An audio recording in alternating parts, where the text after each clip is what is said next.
Hey, Hi. how are you? I'm really good. How are you? I love it. Are those the author letters in the back? I saw the pictures on Instagram. Yes. Yes, we still have them, although now they're in the kitchen and we're not really sure what they spell anymore. We're going to do some anagrams later. Oh, that was so sweet though of your daughters and nieces. I mean, I that's so was nice. I was so surprised. I legit started bawling. I was like, everybody thinks I'm so tough, but I'm really just a big wuss. Well, I feel like you were trying hard to refute that assumption in the book by referencing many times where you were a puddle or a mess or whatever, Yeah, and that's okay. So that's good. yeah. I think it's important that we have vulnerable moments and share that with the people that think that we're just tough boss bees. Yeah, everybody's got a lot of sides to them, for Yes, sure. absolutely. So congratulations on Pub Day this week of your book. It's super exciting. Thank you. It's been a roller coaster this week and last week, but I have like so much gratitude for the fans of the show and for the women in particular that have been so supportive. This book was a major journey for me and very cathartic one. And then to have it launch in the middle of a pandemic, I felt behind the eight ball, but we've pivoted and shifted, and this entire campaign has been digital, and we hope that we have great success with it. And I saw that even just your announcing the book made it an Amazon bestseller. So I feel like you're going to do just fine. Yeah, thank you for that. I appreciate what it. what what made you want to write a book to begin with? What was the inspiration for this? I truly felt like I had a platform being the one female cast member on really two shows, both Billion Dollar Listing New York and Los Angeles. And I felt it was important that I gave back to the females that are not only in my community in real estate, but just little entrepreneurs around the world that, have big ideas and are intimidated by some of the power plays and the male dynamics and misogyny that happens in this world. Fact.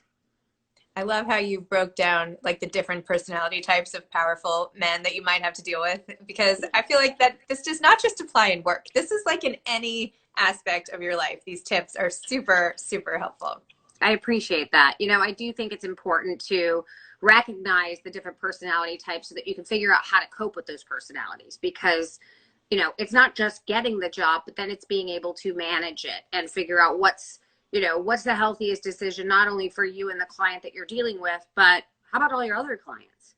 I experienced that on the show. I'm not sure if you saw the episode yet, but with my Malibu series, I saw it. I saw I it. mean, it was a lot. And I had to really take myself out of my comfort zone and then analyze, is this really worth it? And, that's a question that I think we all have to ask ourselves when we're dealing with those types of egos and dynamics. Sometimes the monetary advancement is worth it, but you better go back and forth with yourself every single day and ask yourself that same question.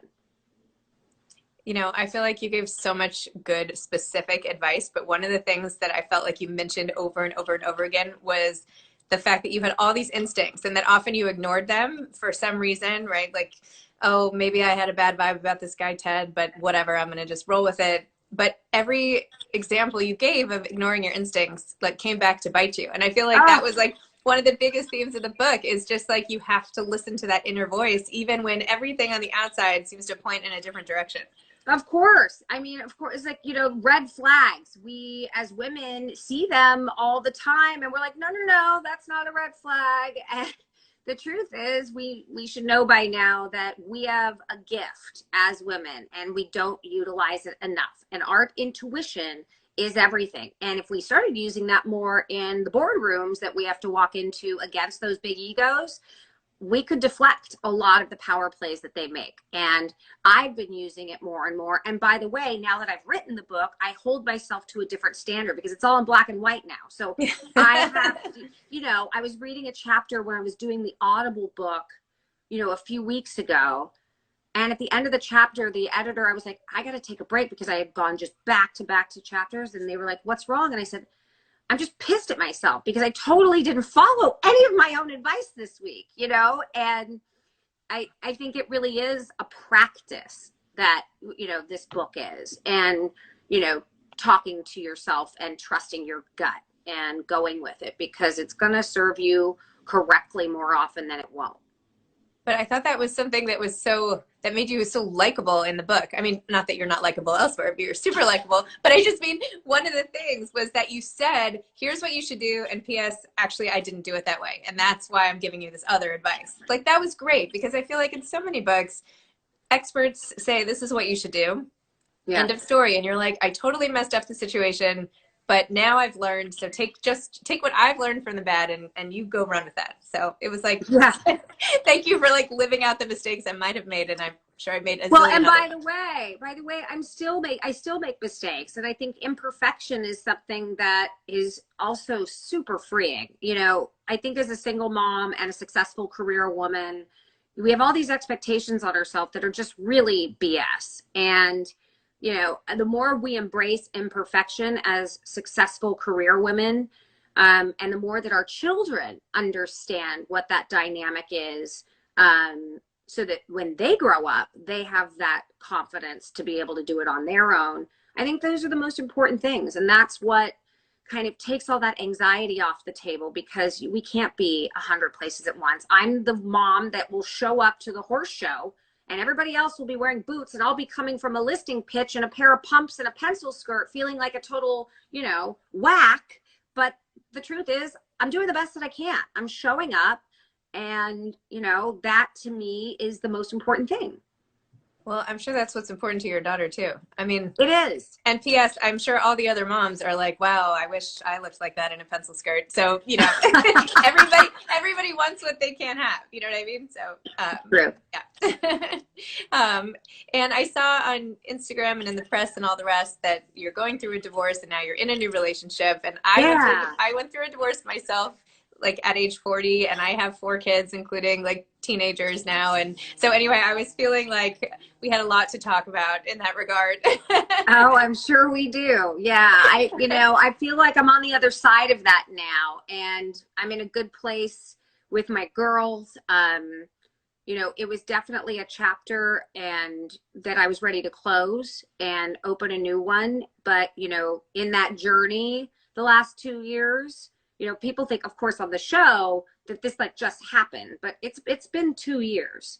And, you know, I'm in a new relationship. I'm enjoying myself. I'm living in the present.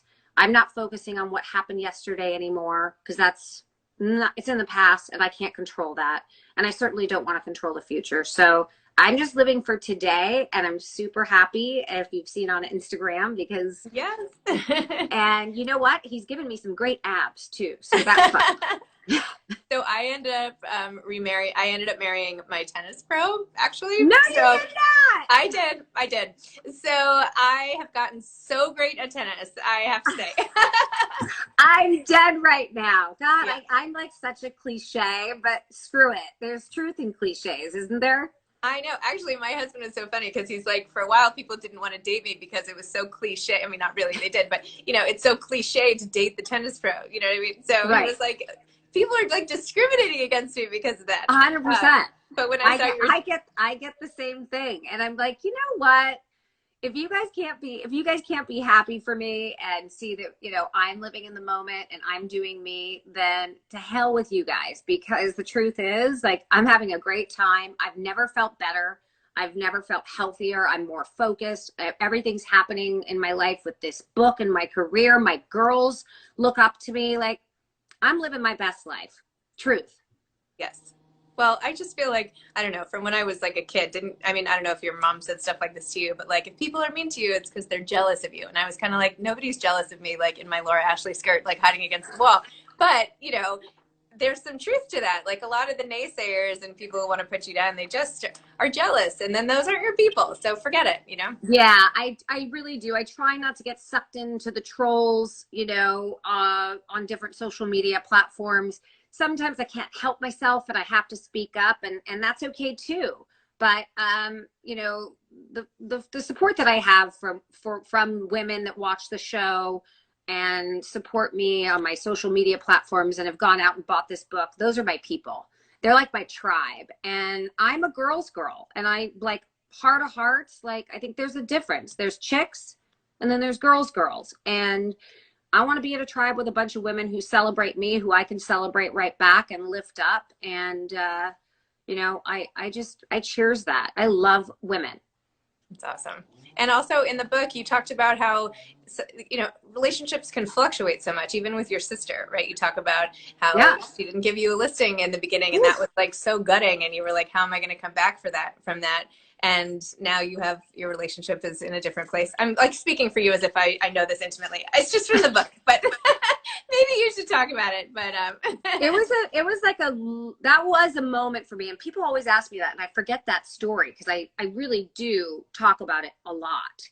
Like a transforming moment for me. And it was when my sister, you know, went through another broker to purchase her home. And I thought to myself, if my own family doesn't believe in me enough to represent them on their real estate acquisitions, like who the hell else is going to hire me?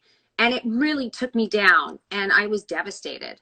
And then I started to realize, well, that's a little self-involved. Like I had just had a baby.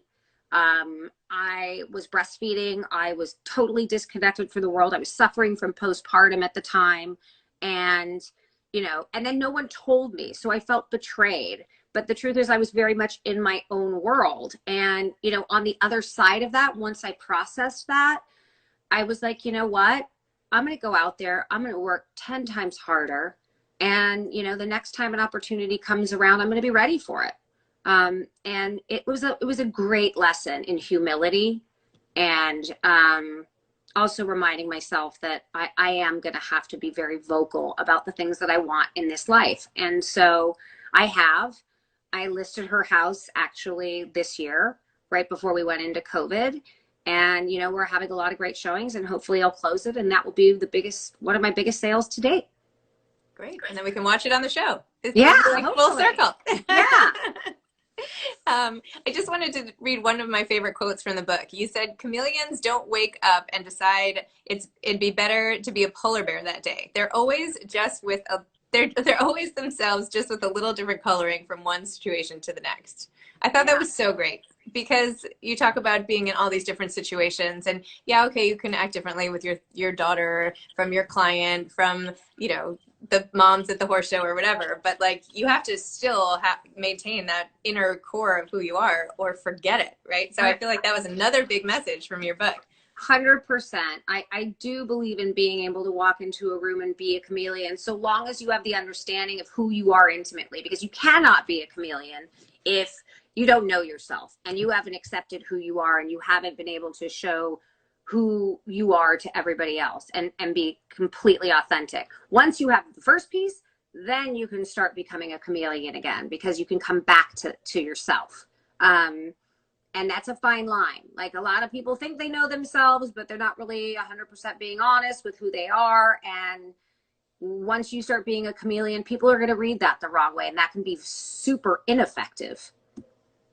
Totally. Not to keep being like, and this from the book and that from the book, but like, I love that you're called. These are some of my favorite moments. So I'm glad that you are resonating with them. Oh, good. I'm so glad. When you talked about the times when you were going through a lot of personal stuff, right? Because all of it, especially with your divorce and, you know, figuring out with the kids and relocating and all of it, you still had to then go on a show, right? Like, so most people just have to maybe go into work. Now nobody has to. Now, whatever, we're on Zoom. But like, you had to show up and like be on a Bravo show in front of whoever watches the show. Like, and you talked about how difficult that was, and how you just had to power through and like put on the face essentially of, you know, that version of yourself. So how, like, tell me a little more about that, and having to be so, you know, it was crazy. On display. It was crazy, because that whole first season that I was on the show, I was privately going through a divorce and, you know, dealing with that. And I'd go to set or to houses to film or to interview days, and I never spoke a word of it. And obviously I ended up filing at the end of the season, and that came out, and the show hadn't aired yet. And so they put that screen up at the end saying, Josh and Heather Altman are pregnant with their second child. And, you know, Bobby and Josh got married in an extravagant affair. Tracy filed for divorce from her husband of 13 years They maintain a positive relationship with their 2 children. Wah, wah, wah. You know, like it sucked. And then of course I had to come back the second season, and, you know, there was obviously some opinions about, you know, me being a career woman. And obviously my first season was, you know, a boss, and, you know, perceptions of why my husband and I weren't together for revolved around that. And that was obviously a gigantic misconception. And I wasn't going to sit around and let people paint a picture about me that wasn't true. So I had to sort of bring my vulnerability to the camera and share with that Bravo audience, you know, what I was privately going through. And, you know, I still struggle with it. Moving on from my own house this season, which I talk a little bit about on the show, was a big piece of my personal life. And that's tough to share with everybody every single day. But the truth is, it's my personal story. You don't get to see my kids on the show. And so I think some of the audience is like, this is all she cares about is herself and working hard. And the truth is that's not it at all. And now I think the fans are, you know, warming up to me, getting to know me, and connecting, I think, more than they have in the past. And you're so great as a broker too. Just like all the creative ideas that you have on the show are so awesome. Like I loved your little bachelorette party and that adorable house. Oh, that was like, fun. I want to buy that place. That's adorable. Yeah, that was a fun one. We try to get creative. I mean, you know, also we're doing a TV show about real estate, you know, and these are high stakes, and these clients have expectations that, you know, for even us are difficult to navigate and manage. But I think at this point we're all just trying to like one up each other, like who can throw the bigger or crazier event. I mean, Josh was in like I haven't seen the episode yet, but he's like fighting a sword with swords, and I mean the whole thing is bananas. And you said in the book how you originally wanted to be an actress, and how a friend of yours became an actress, and you were like, actually, no, that doesn't sound so great after all. And now you kind of have like the best of both worlds, because you get right? screen time, but you don't have to really act. I mean, you're on, you know, it's your life. It's a full circle moment for sure, but I do think a lot of failed actors end up as real estate agents. It's like a bit, you know, we're good at selling ourselves. Maybe we'll be good at, you know, selling real estate. And I think there are a lot of similarities there, but it was a funny moment when, you know, 20 years later, here I am on a TV show, and I'm not really acting. I'm just being me. Yeah. Which turns out is what people want to watch. Like, forget the acting and somebody else. Why bother? Well, that's great. You talk in the book about having $1 million backbone, which you only said like once, but I thought was such a great, I feel like you need to make that your next Instagram post or something, because it's such a thing that women need to remember, that like in any situation, that's what you need. You need to like stand up for yourself and be vocal and do all the things that you say in the book. So anyway, well, you just gave me my next caption. I have to post a workout, you know, thing, because everybody has been enjoying that lately. So I was wondering what my caption should be. And I think it's going to be $1 million backbone, because I was saying, you know, talking about the difference between confidence and ego, and it's often misinterpreted. And my confidence has sometimes reportedly been, you know, that I have a big ego. And I sometimes I'm like, are you joking? Like me against the 4 other men on the show, and I'm the one with the ego?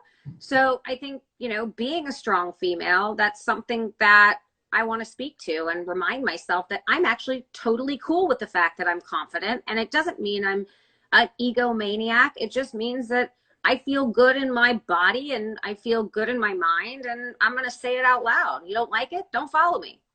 But and also, like, as a mother, that's like my number one thing is like, I would love to raise confident kids, right? That's what everybody wants. Happy, confident kids. And then we become grown-ups and suddenly it's a bad thing. No, you know, right. Like, it's okay to own that. That's like, maybe our moms did a good job or something. Right. We go out there and we tell our kids every day, speak your mind, you know, be empowered, you know, don't let anybody boss you around. But then as adults, when we do it, we are ashamed for it. Particularly as women. I won't even say adults, because I don't think that that's something that men struggle with as much as women do. That's probably true. Okay. I'll buy that. Do you, tell me about the process of writing the book. Did you work with anybody to write the book? Did you I sit down and did. outline? Like, what was the process like for you? So I sat down and I said, oh my God, this feels incredibly overwhelming. And I was sitting with Erica from my team and we were in my backyard and I said, can you just like have a glass of wine with me and sit on this patio and help me sort of navigate like what the heck this is going to be about? And I did.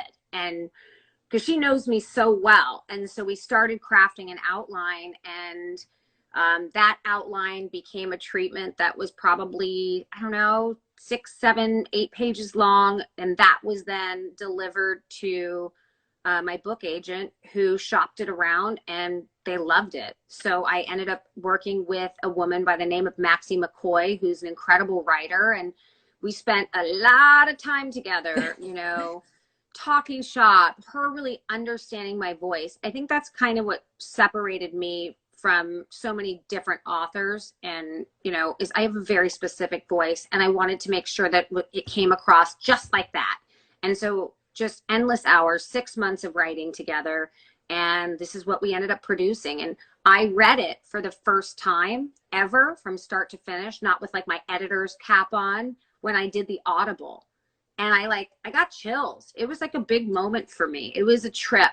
And I felt really good about it. So again, it's like another moment of gratitude this week where I'm just kind of looking around and going, wow, to be able to be sitting across from you and talking about this is just a really cool thing. And it doesn't like go unnoticed.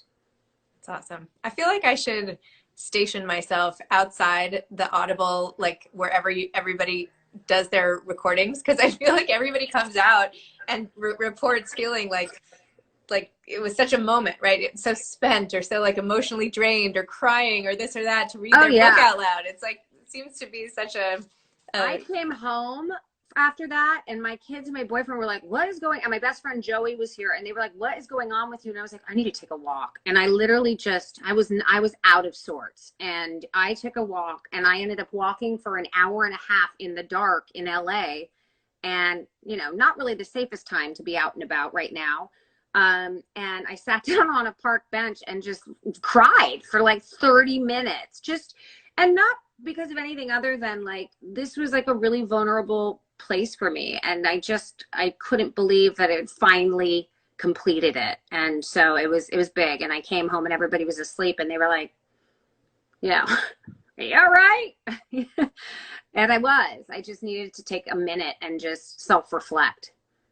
Oh, such a nice story. I can just see you on the bench. Like, I mean, it was so sad, really. Like if someone had driven by and know me, they'd be like, what are you doing? But I just had to. It was something that I had to do. I think I don't know anyone who hasn't had a moment where they had to sit and cry in some sort of public place and hide it or you know, bathroom at work or someplace where you shouldn't be crying. But I don't know, still helps to sometimes hear it. Yeah, of course. So now that you survived writing your first book and you're getting it out in the world right now, is it something you'd want to do again? Like, did you love it? Do you want to keep doing it? Or do you feel like you got out what you needed to say? No, I feel like this is just the tip of the iceberg. You know, like I said, this book for me was really, it was business focused. It was definitely for women in business. I have a much bigger story personally that I want to share. And I think I just haven't quite gotten to the place where I can be 100% truthful with myself first so that I can be truthful with my audience. And I think that might be on the horizon. I think this was a really good start. Have your daughters read the book? Oh, they're reading it right now. By the way, I was on Juliet yesterday. I'm like, what chapter are you on? And she's like, 2. God, I'm almost getting there. But, you know, they're adorable. They're so supportive. They threw me that party. They wrote me cards and they are incredibly proud because they know how much hard work it required. And they know that I had to make sacrifices to do that. But I like that they're seeing that. I like that I had to sacrifice and my little girls are watching that. And they see me get up before the sun rises and do everything that I need to do and to get done in a day. And they respect it. And that makes me happy because that's pretty amazing that 2 teenage girls think that I'm cool. You know, like generally that's not like the common thread in teenagers and their moms. And my girls just think that I'm awesome. Well, maybe, I mean, it could be because you just are. Well, they're awesome. I feel So, like any day that my teenagers haven't turned on me, I'm like holding my breath. Like, when oh is yeah, this moment going to happen?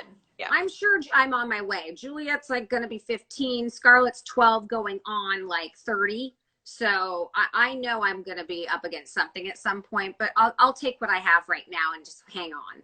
Yeah, one day at a time. Yeah. I heard, by the way, that you had coronavirus and you didn't even know it. You just felt sick. I didn't. And this was really, really early on, like end of February, early March. And I had gone to New York to do a speaking engagement, really Connecticut actually. And I came back, and about 5-6 days later, I had a cough, and I just assumed it was from traveling and, you know, being exhausted, doing speaking engagements and just wearing myself too thin, which has happened to me before. I sleep for a day, I wake up and I feel fine. I did not feel fine. I woke up the next day and I was just exhausted. I kept getting out of bed and then going back to bed. So those were my symptoms. I called my doctor. Obviously, corona was just starting. And I said, we should get one of these like corona tests. And they were like, you can't get a corona test. You don't have, what are your symptoms? Do you have a fever? No, I had 0 fever. I had, you know, taste buds, all that. We didn't even know any of that at that time, but they weren't willing to give you a test at that time unless you had 103 fever or above. So I went and saw my doctor. He gave me a flu test. He looked at me and said, I don't think that you have the virus. And, you know, turns out about a month later, I took 2 antibody tests from 2 different labs in a row that showcased that I had all the antibodies. And at that point, we had a lot more information. And I went, you know what, I had it. And so did my boyfriend. Oh my gosh. Yeah. Well, that's one way to, you know, get closer, I guess. I mean, I felt safe for a minute, but now everybody's saying that, you know, after 3 weeks, you can even get it again. So it's back to square one, which is a little bit frustrating. Oh my gosh. I mean, there's just so much unknown. I don't know. I know. I'm going to go back to your one day at a time philosophy here. Yeah, that's all we can do. Do you have any last parting advice to aspiring authors? I was talking to my friend Joey the other day about this, who's writing a book, and he's a little bit terrified to do it because of, you know, people coming at him for being honest, talking about things that are uncomfortable. And, you know, I say, put it in paper, put it down, put it in black and white, speak your truth. You don't ever have to publish it once you finish it. But at least if you get it out on paper, you're speaking the truth to yourself. Then you can make the decision afterwards, you know, about who you're willing to share that with. But it is a journey. It's a cathartic one. And anyone that's thinking about doing it, know this. It's exhausting, but incredibly rewarding. Excellent. Well, thank you, Tracy. Thanks for doing this Instagram Live and coming on Moms No Time to Read books and chatting with me about all parts of life. Thank you for being such a great fan and for watching the show and being so tapped in. This was a really great interview. And, you know, more often than not, people don't really know anything about the book when I get on the phone with them. And so I appreciate you being so connected. Oh, no problem. No, it was a great book. I really enjoyed it. And my whole family, like, this is our family show that we watch. I'm like, is it bad that I have my teenagers watching $1 Million Listing and my 7-year-old girl? I'm like, whatever. We're all in it. I've got really cute young fans. I get like, you know, 8-year-olds, 10-year-olds, teenagers reaching out to me. It's the sweetest. I love it. Yeah. Okay. Well, we'll be watching. And okay. All right. All right. Congrats again on your book. Bye. Thanks Bye-bye. so much. Thanks. Bye.